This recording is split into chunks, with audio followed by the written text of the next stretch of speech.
So welcome to the Sovos podcast, Unforeseen Tax Impacts to Removing the 9-Digit TIN Requirement in KYC.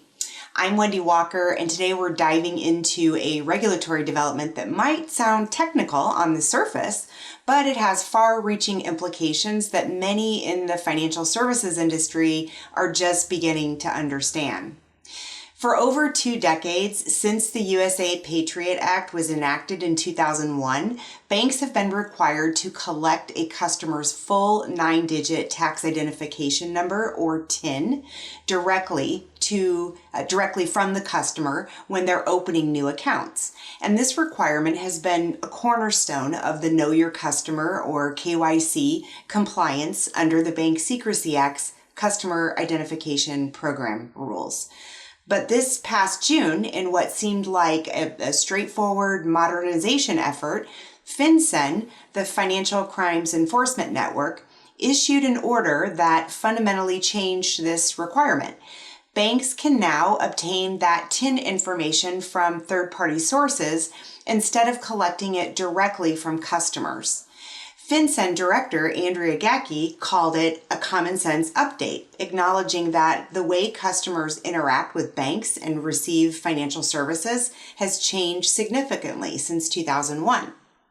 Here's what makes this particularly interesting, though, and potentially problematic. While FinCEN was focused on anti-money laundering and customer identification flexibility, the tax identification number isn't just used for BSA compliance. It's also a critical component of tax reporting obligations under the Internal Revenue Code. And as we're about to explore, removing the direct customer collection requirement may have created some unforeseen tax compliance landmines. If you're in financial services, whether you're at a traditional bank or a credit union or operating a money services business, this affects you. If you're in fintech and you're working with third-party identity verification services, this definitely affects you. And if you're a tax professional working with financial institutions, you'll want to understand how this regulatory shift might be creating new compliance risks that weren't fully anticipated. I'm joined today by 2 experts who bring very different but equally critical viewpoints to this issue.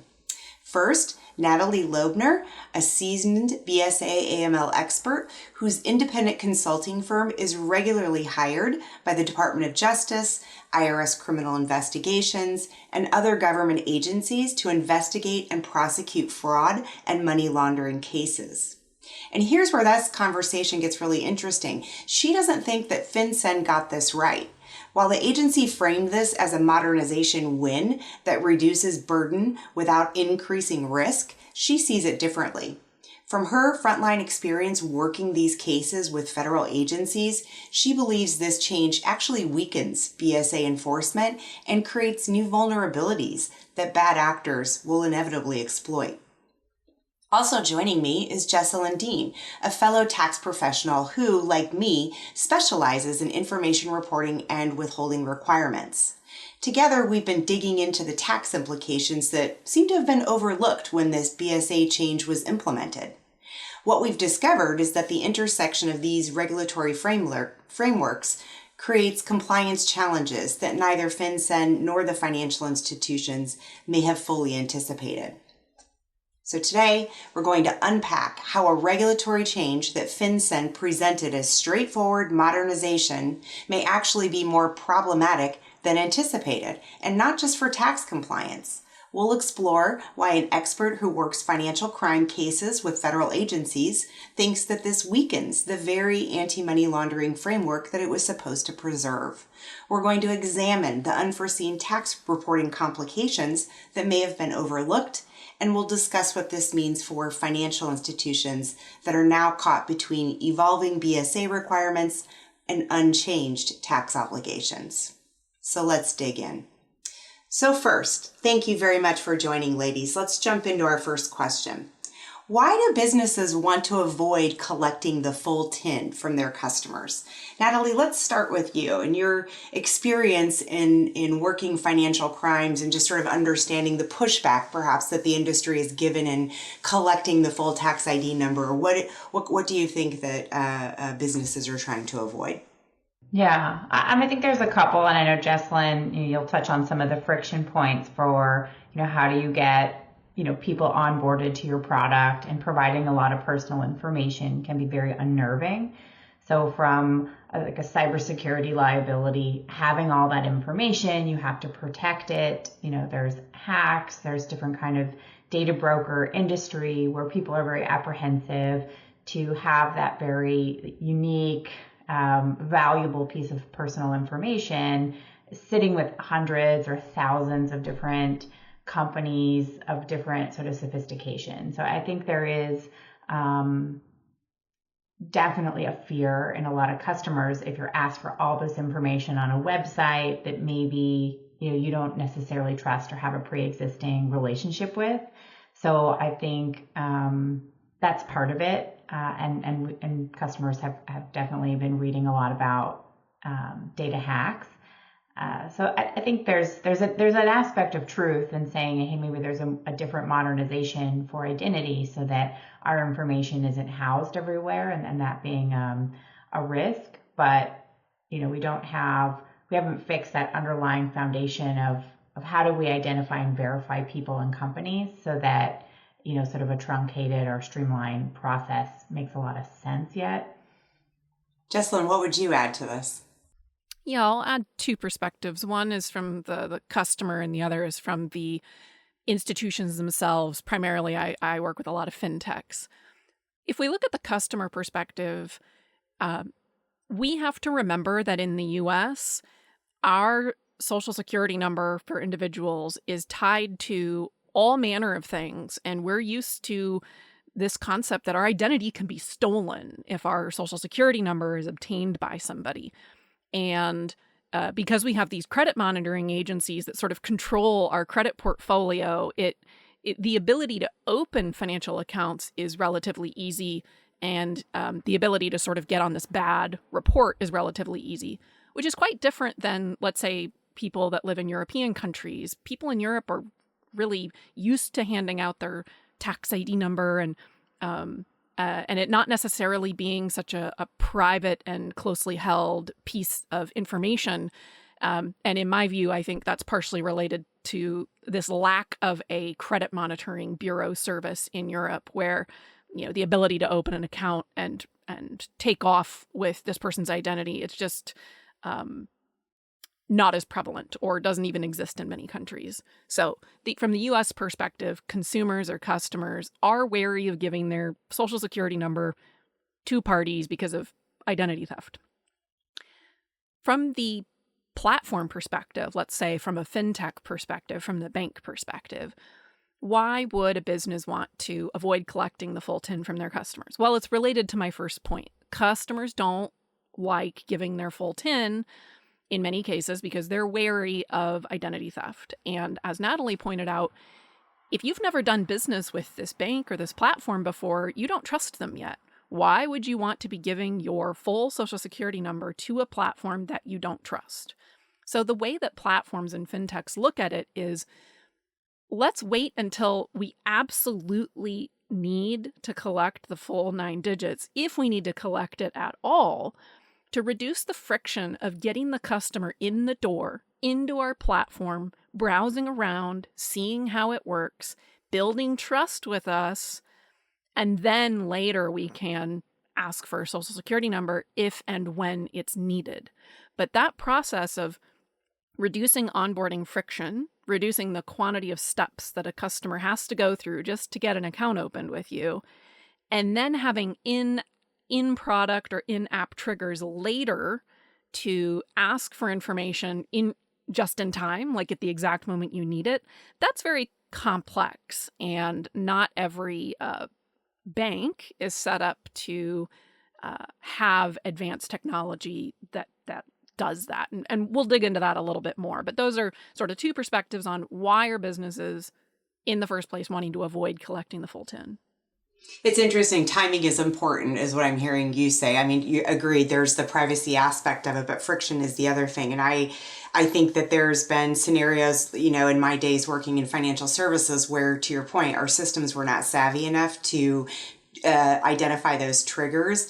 And so it was sort of a manual process, right? We had to stop them from transacting at some point, and then somebody had to sort of reach out to them and try to get the information that we needed. So I think it's timing, but I think it's customer experience that goes with this as well, right? I think there's a trade-off in terms of some of the risks of providing the information or the customer not wanting to provide it during that onboarding process that they trade off perhaps later with friction and not being able to do certain things because they have to be stopped and provide that information later on. Yeah, and just to add a little bit more color, and we'll get into this more in the next topic.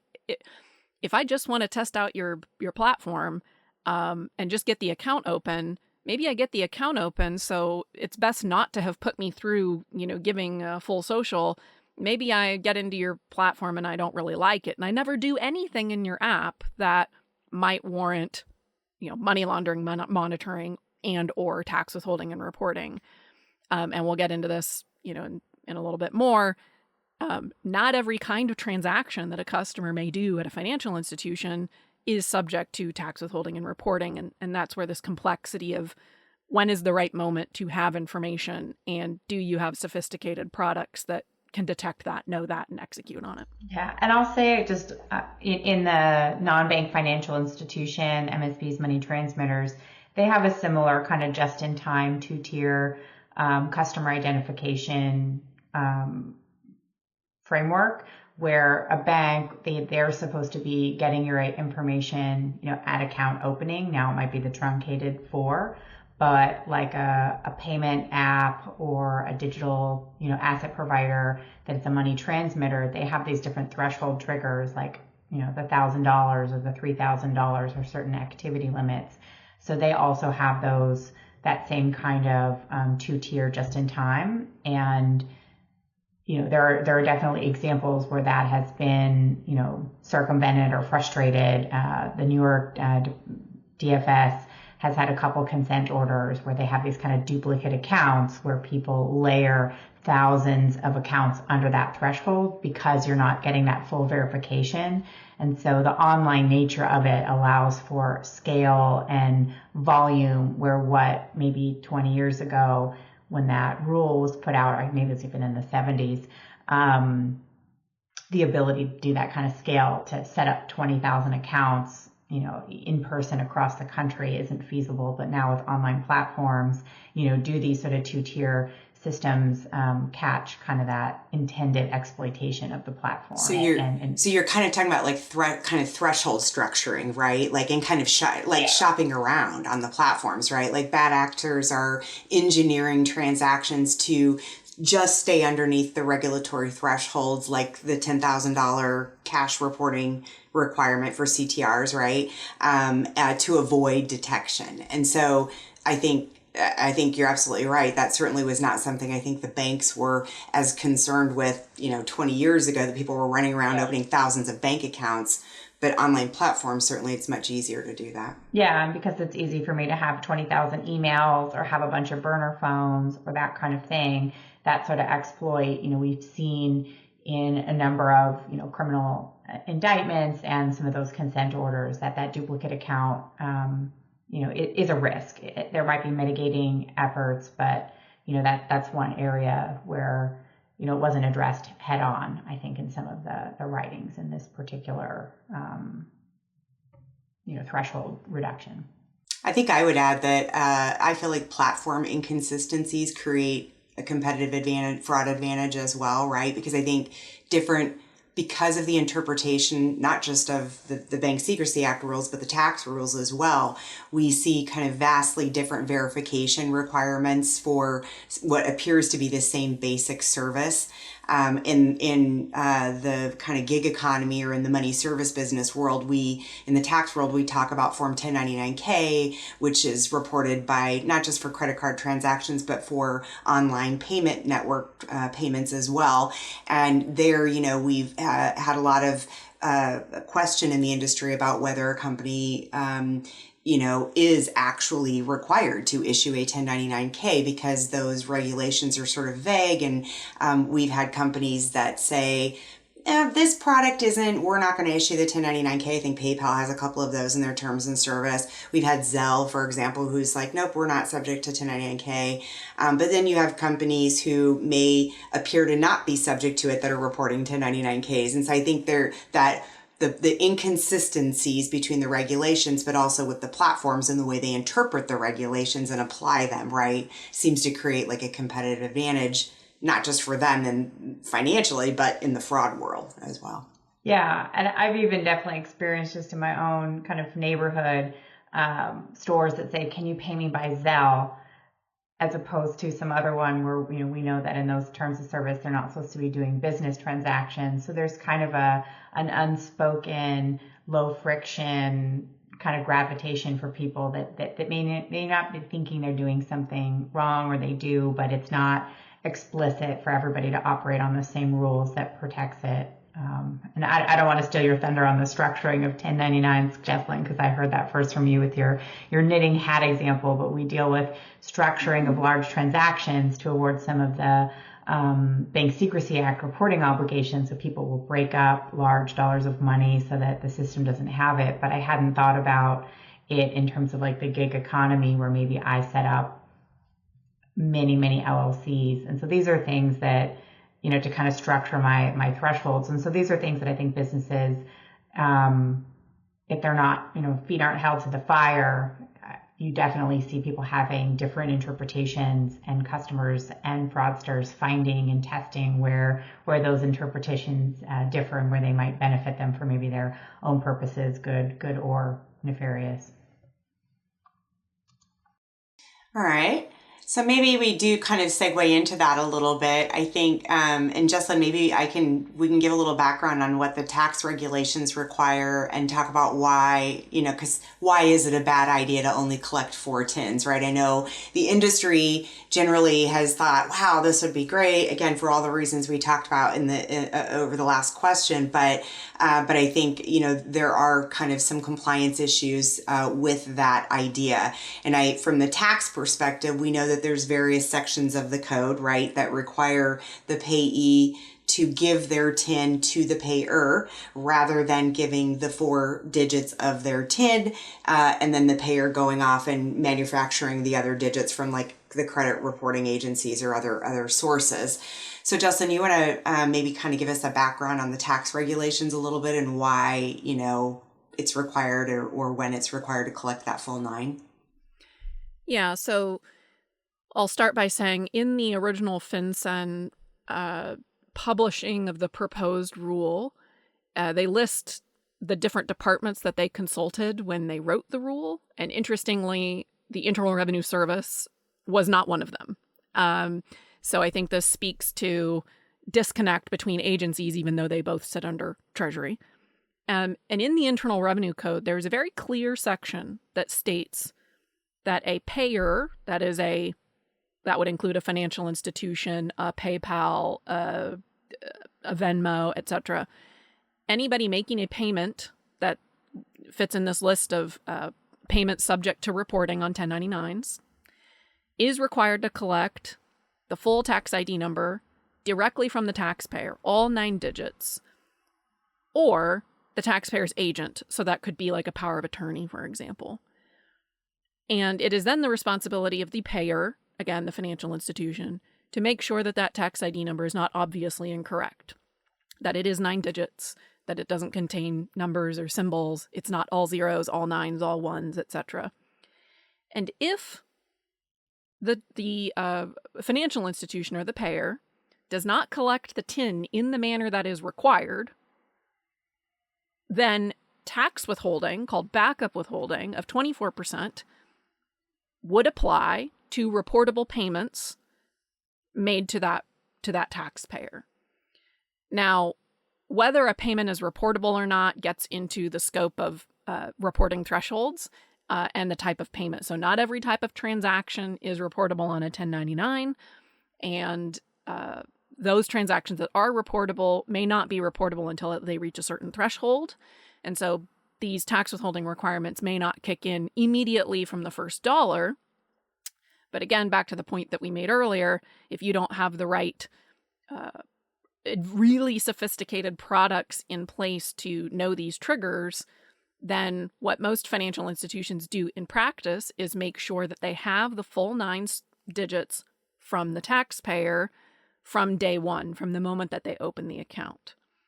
And sort of a cap end to this brief overview of the requirement is if a financial institution does not collect the tax ID number in the manner required, which may require a signed Form W-9 in a lot of cases that we're talking about, which has a statement on it. It's a penalty of perjury statement that the taxpayer signs stating the social I'm giving you, all 9 digits are correct in mine, and a bunch of other things.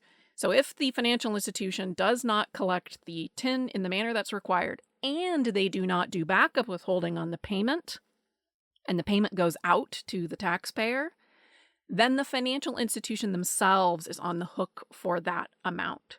And so if you think about financial institutions or payment processors with millions and billions of dollars going through them, if 24% tax withholding was required on large volumes of this, that adds up very quickly. And we can be talking about multi-millions, I've seen hundreds of millions of dollars of backup withholding exposure for the financial institution.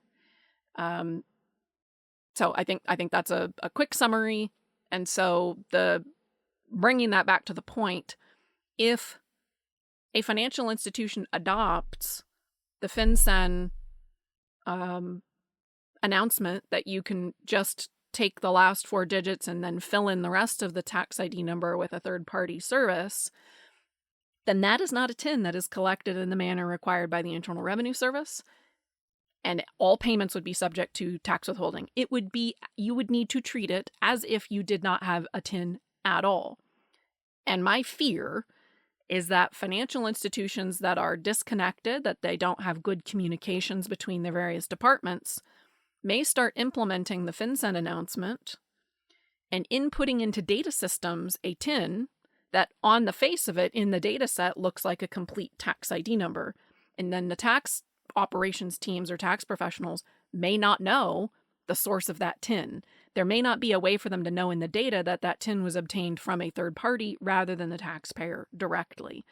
So this could be a huge issue that the tax team isn't even aware that this is happening.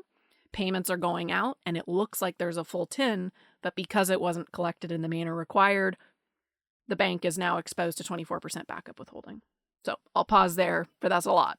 That's a fantastic, I think that was great explanation of how this works. And I think just to sort of bring it home in terms of how in practice, like just a practical example I would use for everything you just said would be, I would use an example of when a bank pays deposit interest, right? The deposit interest is reported on a Form 1099 INT at a $10 threshold. And if you do not have the valid TIN via Form W-9 or a valid substitute of that form, as Jesselyn said, that all of the interest payments that are paid to that payee would be subject to 24% backup withholding until you do secure the valid TIN.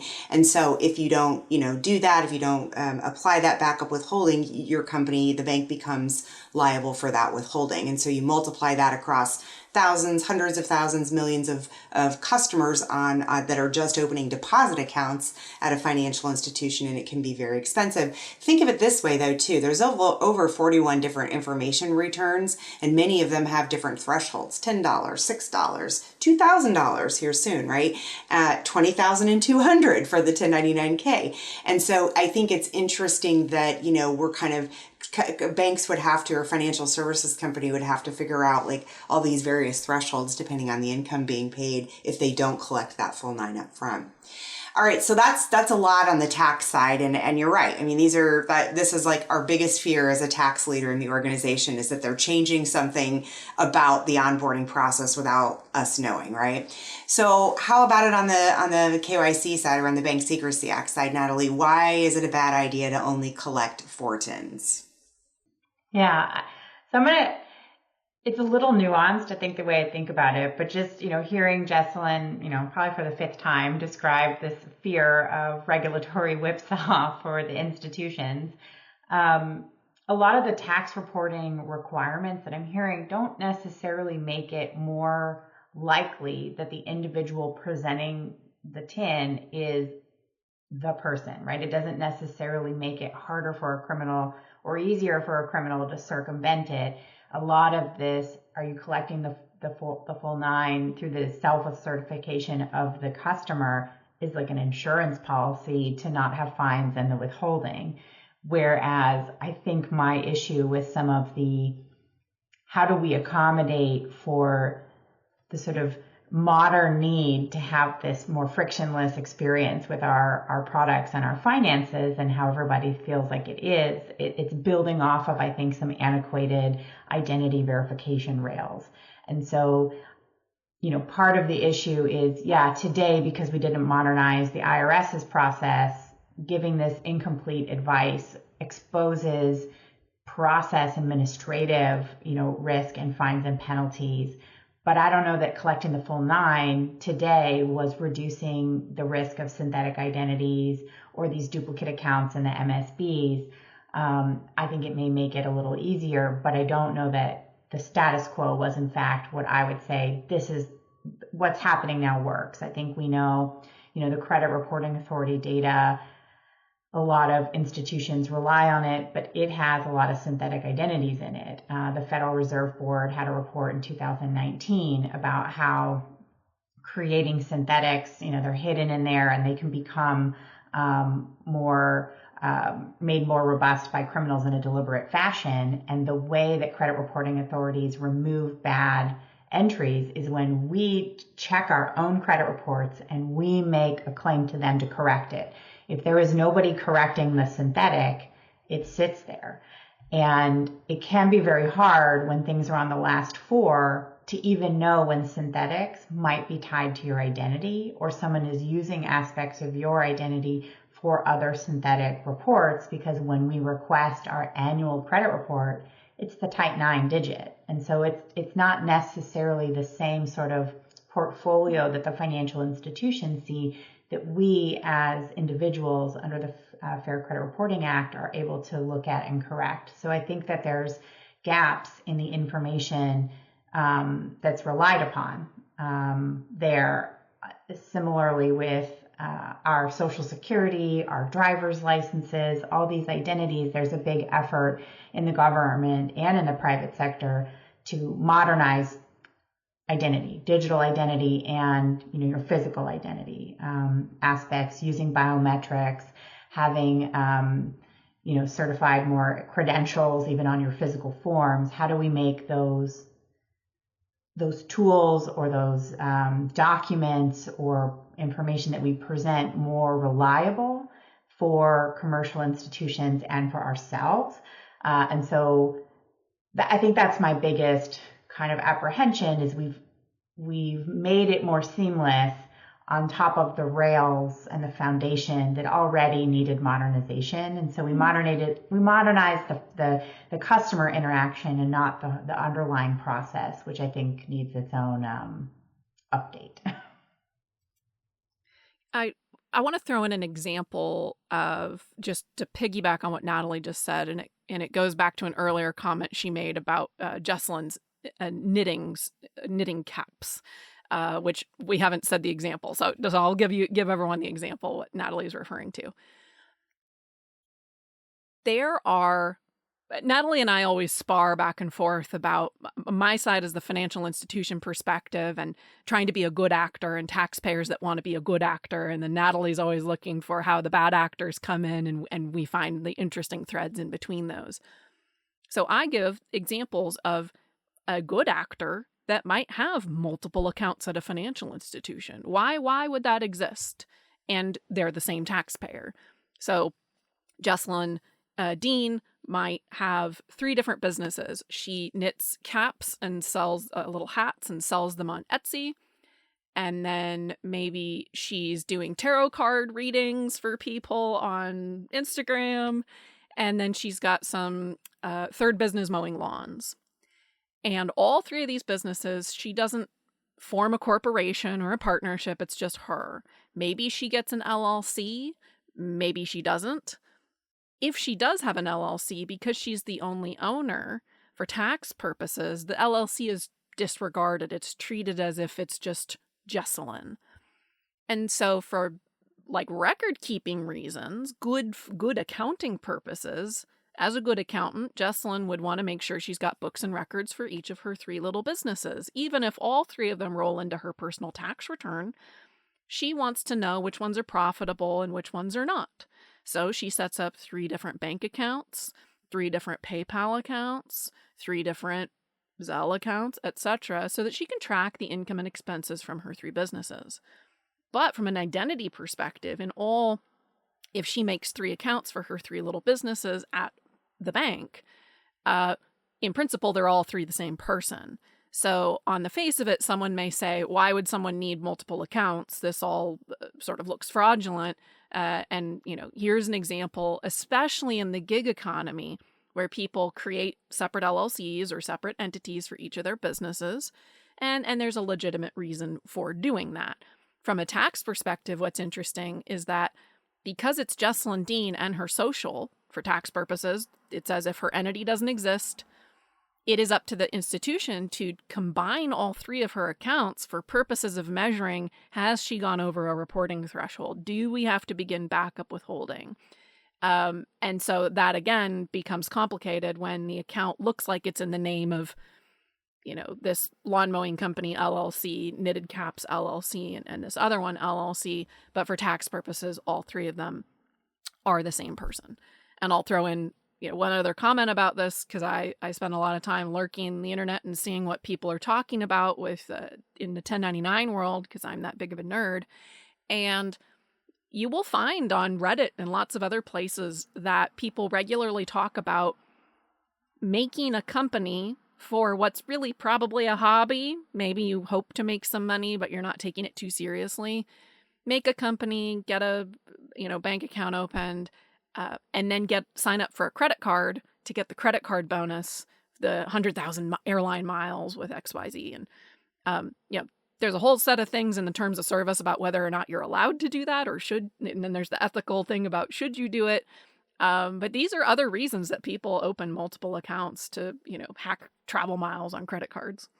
Yeah. And if you overlay the synthetics of like, maybe I'm a bad actor and I want to either have scam sites, or I'm trying to push my fraudulent proceeds through businesses to kind of layer and clean the money.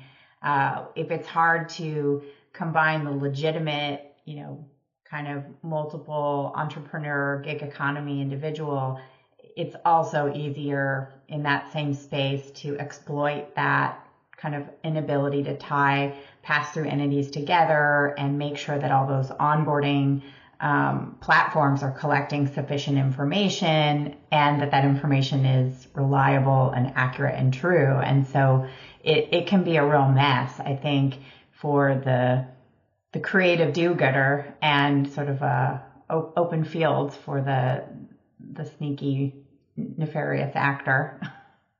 So we talked a little bit, so maybe moving on to like some solutions, like how could we solve for some of this? So maybe starting with the government. I mean, I already mentioned that, there's conflicts in the regulations. So certainly, my first thought is we need consistent regulations. So interesting that you would start your comments, Jesselyn, by pointing out that, in the section of the new FinCEN rule where they were discussing who they collaborated with, that they did not collaborate with the Internal Revenue Service, given there are at least 3 separate parts of the tax law that do require, the full 9 digits. So it's interesting to me that collaboration isn't there. I will say, as someone who's worked in this area of tax for over 20 years, I'm very familiar with when we implemented the Bank Secrecy Act into the financial services processes. And similarly, then they had a lack of understanding of the tax law, and we sort of I would say we fought very hard in our industry to have our voices heard and ensure that we're there at that onboarding process, and that, that the tax rules are not being overlooked. And so I think, for us, it is, we're just constantly have been urging FinCEN and just Treasury in general to look at this more holistically across their different agencies. So what else? That was sort of my thoughts, but what else could the government do? Well, I think on that point too, they also recently passed the Informed Consumer Act, which is for online merchant selling, where again, they have a different trigger. I think it now aligns again with the 1099K reporting, but when the K dropped, they were not in sync. They were not tied to each other.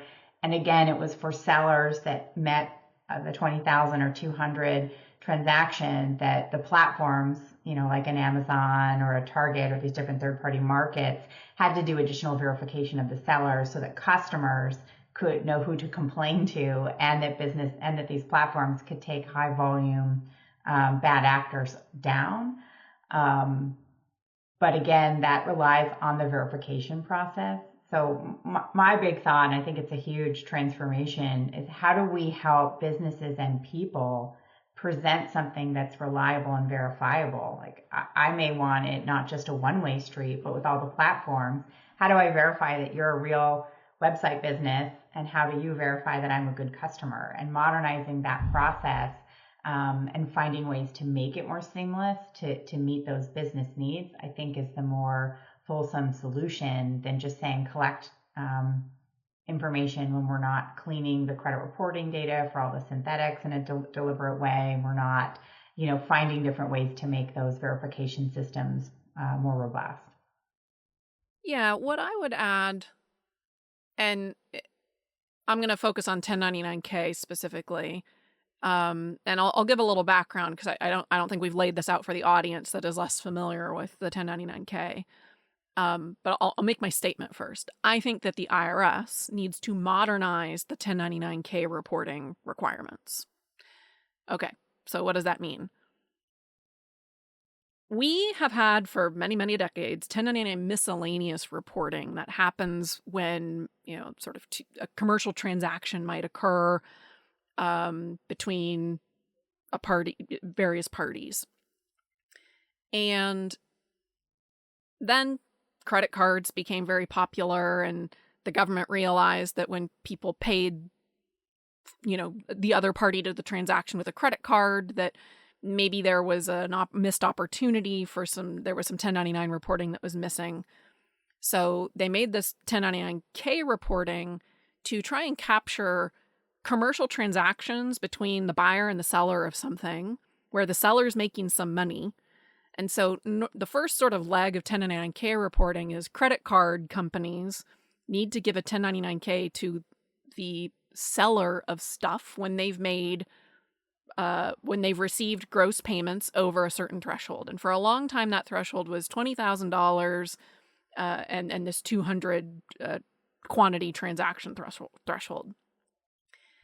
But there was another leg to the 1099K in 2011, which I call the PayPal leg, because back then it was just PayPal. That's all we had, which was, they're not a credit card company, but they act as this intermediary to process payments between the buyers and sellers of things.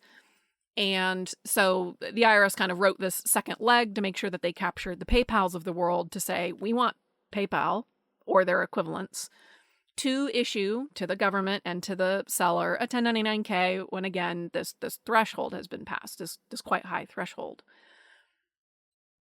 Well, what was not imagined back in 2011 was that you could have platforms like Airbnb and Turo and all these other platforms that bring together the buyers and sellers of things, that you could have these platforms, then they're also 1099K issuers, and that people get paid through their PayPal account through that platform. So if you're a seller on Airbnb and you choose to get paid through your PayPal account, you've got multiple layers now of what we can call a 1099K issuer involved. And this creates incredible complexity and confusion amongst the companies that may or may not need to issue 1099Ks. So I think that's one point that the IRS needs to modernize how they wrote the 1099K requirements. A second piece to that is to the point that Wendy and Natalie have both made, well, all of us have been making, which is sometimes there's 1099Ks and sometimes there's not. Sometimes we see people saying, oh, pay me with this app and click that button, because they know that if they sort of go in this workaround that they won't get reported on a 1099. And what that typically is related to is in the 1099K rule for these third-party platforms, not the credit card companies, but the third-party platforms are only in scope of 1099K reporting where they bring together the buyer and the seller of some, goods and services. So if it's not a good or service, it's out. Goods and services in scope. And that they guarantee the payment to the seller. So they basically step into the shoes of the buyer, act as the new debtor, so that if the seller doesn't get paid, the seller doesn't go after the buyer, the seller goes after the PayPal or whoever's offering guarantee in the middle. And they've never defined guarantee. So some companies have just said, we've checked with our legal department, we don't guarantee the payment. So it leaves open this interpretation that you don't offer a guarantee. And there's other cases where companies legitimately do not offer a guarantee. So PayPal, as example, does not guarantee payments when they're made between friends and family. That's why they don't issue 1099Ks for payments between friends and family. There's other instances where PayPal is not guaranteeing the payment. They're just a piece of software, and they don't issue 1099Ks for that. As Natalie pointed out earlier, Zelle has in their terms of service that you cannot use it for commercial payments. So they can easily say, we're not responsible then for 1099K because we don't do commercial payments and therefore don't guarantee any payments. And again, at the time of this recording, things can, of course, be different and changed in the future. We're just using this as an example. So this confusion around what is a guarantee, being able to define it with examples would make better clarity around when 1099Ks are or are not required. And the third way that I think that 1099K needs to be modernized, unfortunately, had recent news that went the other direction. The threshold needs to come down. And the threshold was this $20,000 in 200 transactions. Then there was a law passed a few years ago to bring that down to $600 with no reference to transactions. So it's consistent with other reporting thresholds like the 1099 NEC. And most recently, here in 2025, the government decided to revert that back up to $20,000 and 200 transactions. I don't think that was a good policy decision, and I don't think that there was really a consultation or collaboration made with these other departments that look at money laundering and fraud and synthetic identification and all these kinds of things. I think that it got reversed because of a lot of public displeasure with people's transactions being reported to the government. So that is my what can the government do summary. I like it. No, that's great background.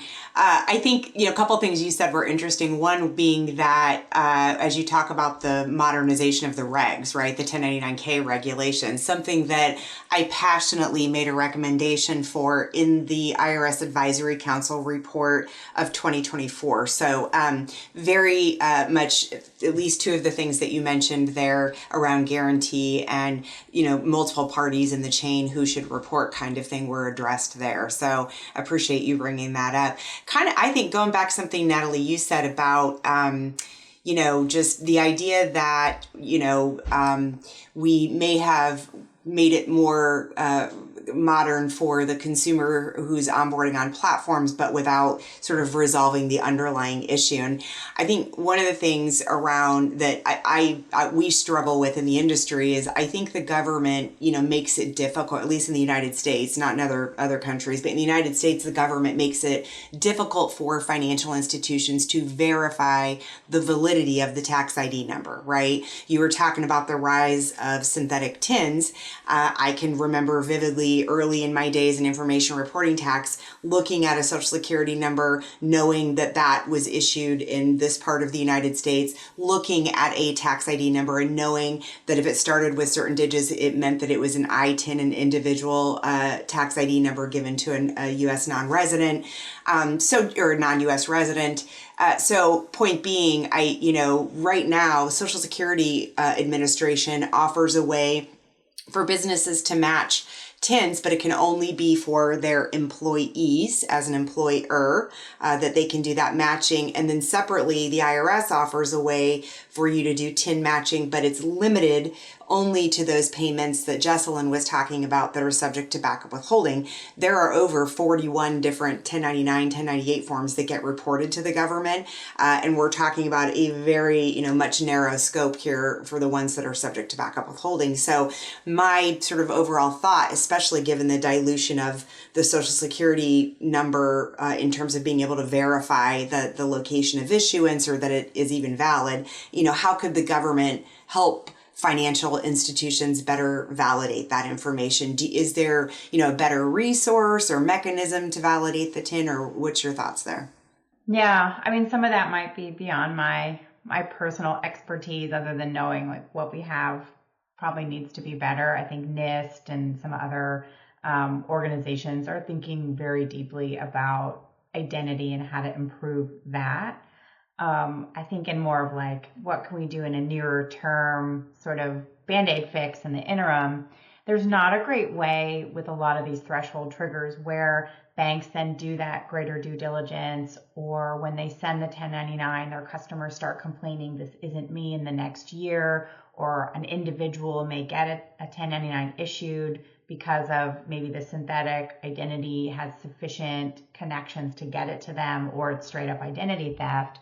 There aren't great processes outside of sort of the 1040 to help report what's going on. So, where do you, like on the identity theft form, there aren't boxes or sections for the informational reporting. And, in the kind of the AML, BSA divisions of a bank, do they have processes when they find an improper identity or CIP verification, because there are sort of enhanced customer due diligence and verification thresholds in that regime?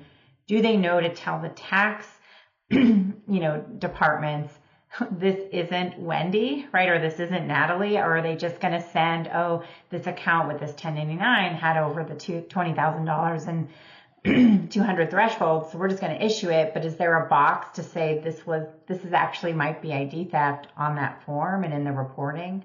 So I think even right now, even good businesses that find problems have a hard time communicating across these two regimes to just not sort of exacerbate the issue.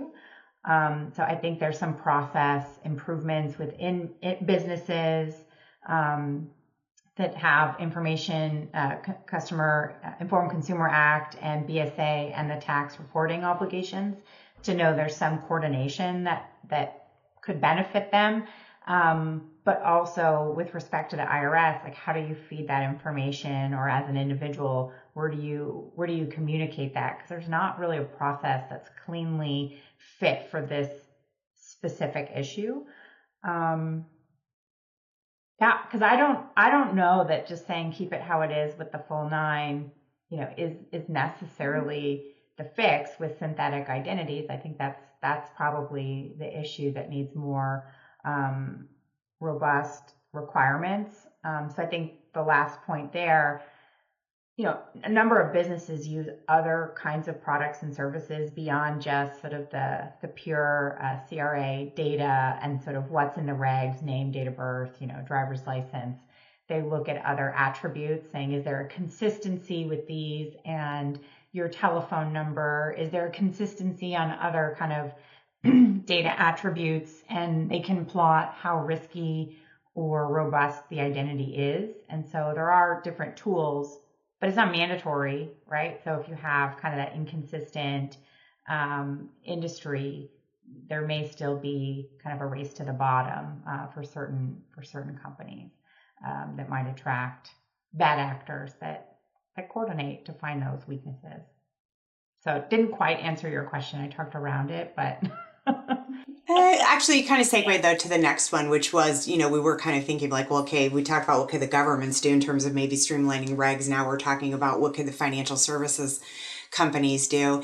And I agree with you, cross-functional collaboration. But one thing you said that caught my attention that I would highlight a bit was around reporting identity theft to the government agency. That to me is something that needs to be improved from an IRS perspective. I not only for the taxpayer as an individual who experiences identity theft, you gave a great example in, all of a sudden someone receives a 1099 in January and they're looking at this and saying, I never opened this account with this business, but all year long someone's been transacting and creating a tax liability for them under their social security number. And I've seen this happen so many times in practice. And I think what's interesting about that is that if you continue to follow that fraud path, then that person, that fraudster, files that erroneous, they will go file perhaps an erroneous tax return even and claim, withholding or things to try to get a bigger refund for themselves. Again, all with stolen identity theft. And the IRS not only does not provide a good way for the taxpayer, but as a software filer, they don't provide a great way just yet for us to maybe identify some of the fraudulent transactions we might suspect are going on the tax reporting platform. And so just for me in this area, this is an area that I've been sort of starting to champion over the last year and trying to help kind of the software filing industry look at, there's already a lot of work being done on the income tax side, but looking at it in terms of information reporting tax, because to your point, we just don't have good, clear ways to address it and catch it earlier in the process. Jesselyn, final thoughts? Would you add anything before we maybe wrap it up for today? Yeah. So what can financial services and payment industry do? Here's my two thoughts. The first one is, if I was inside of a fintech or a bank, I would not implement this FinCEN notice. I wouldn't. I am not the tax advisor of anybody listening here, but that's just, my layperson response. I don't think this thing's a good idea. But my second point that I follow up on it with is, if you do decide to implement it, or you find out that your organization has implemented it against your knowledge, you need to implement these ways to monitor for this information and these changes. This is best explained with an example. If Jesselyn Dean comes on your platform and you collect her last 4 social, and you fill in the rest of her social with accurate information, but later there's a trigger in her account that now requires the full social from Jesselyn directly in accordance with the tax rules.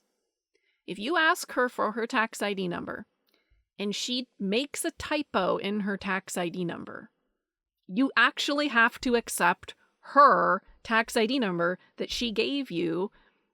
That's actually incorrect, but she certified to you that it is correct. So what processes are you going to have in place to say, okay, I actually have 2 different pieces of information about Jesselyn, one that I pulled from a third party, one given to me by her. And in our knowledge of this example, she really typoed it. But from a tax perspective, you have to use the one that she gave you. Now, of course, you can contact Jesselyn and say, hey, are you sure that you gave us the right tax ID number? But if she doesn't respond, for tax purposes, you need to use the one that she gave you. So what is your organization going to do to monitor for these triggers? What is your organization going to do to monitor for discrepancies in the information? And what is your organization going to do to say, for tax purposes, the information that Jesselyn has given me is what I have to use for tax purposes? And then, of course, reconciling disparate data is a whole conversation. So that is... And implementing safe harbors so you don't get fined, even if your customers are giving you fat fingers. That's right. The bad information. I love that example, though, because I think you're highlighting that the customer experience issue is exactly what you just described. So now you've got to reach out to that customer and say, I need you to now give it to me later on. And then you got to reach back out again and say, oh, whoops, now you've given me something that conflicts from before. So it's not only a customer experience issue, you're having to interact over and over with this one issue, but it's also expensive, right? From a bank perspective, now your ops people are back and forth, your compliance department's back and forth trying to get the right information, and that's not efficient. So I think something that you said early on, Natalie, strikes me, which again is we're modernizing something, it sounds great, though, on paper, but when you look at sort of the downstream effect, it's really not all that efficient in practice. Yeah, and you're going to reach out to customers in an environment where we are highly skeptical of fraudulent texts and emails and requests for our personal information. So it makes those secondary interactions less likely that they're going to respond. I mean, I never know right now, like, how do you even ferret what's a good or a bad outreach? And if your bank is now midway asking you for information that they didn't need, I mean, if there isn't a good information campaign for the customer about this is actually needed and it's a shortcut, I think they're going to run into problems, especially now. Which is going to create even more inefficiency. Agreed. Well, thank you both for joining. I think this was a great discussion. I think we've done a very good job of highlighting many of the risks with this, what appeared to be a good, efficient change for business, but I think really needs to be looked at a little bit more at the regulatory level before we can really implement anything in practice that's going to actually work. So really appreciate both of you joining me today, and hope that we can do this again soon.